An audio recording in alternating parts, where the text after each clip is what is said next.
নমস্কার বন্ধুরা, বন্যার ফুড স্টোরিতে সকলকেই স্বাগত। আজ আমি বানিয়ে দেখাবো বিপত্তারিণী পূজার উপলক্ষে কুমড়ো ছোলার ছক্কা আর পরোটা। আজকের রেসিপিটি যদি আপনাদের ভালো লাগে তাহলে লাইক, কমেন্ট, সাবস্ক্রাইব করতে ভুলবেন না। চলুন রেসিপিটি শুরু করা যাক। এর জন্য আমি নিয়েছি কেটে রাখা কুমড়ো, আলু আর টমেটো এবং ভিজিয়ে রাখা ছোলা।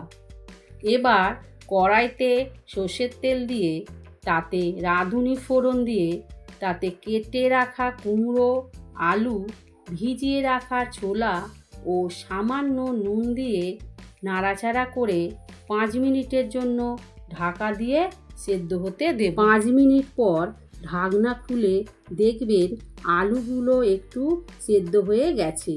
এবার তাতে কেটে রাখা টমেটো, 1 চামচ হলুদ গুঁড়ো, 1 চামচ লঙ্কা গুঁড়ো, 1 চামচ জিরে গুঁড়ো ও স্বাদ মতো চিনি দিয়ে কষিয়ে নিতে হবে।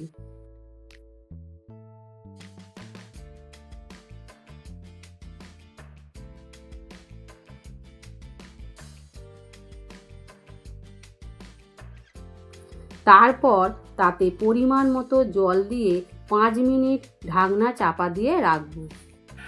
এবার এদিকে পরোটার জন্য আটা মেখে নেব। আমি এখানে 500 গ্রাম আটা নিয়েছি।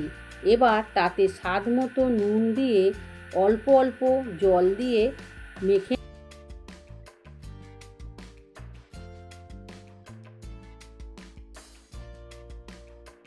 ভালো করে মাখা হয়ে গেলে 5 মিনিটের জন্য ঢাকা দিয়ে রাখব।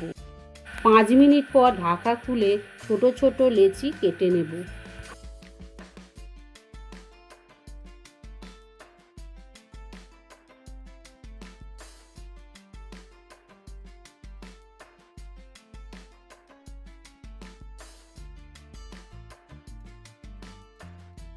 ততক্ষণে দেখো আমাদের ছোলা কুমড়োর ছক্কা রেডি হয়ে গেছে। এবার আমি পরোটাগুলো করে নেব।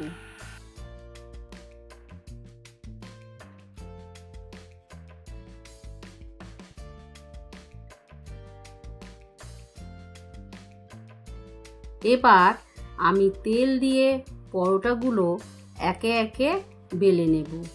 বেলা হয়ে গেলে একটা একটা করে ভেজে নেব।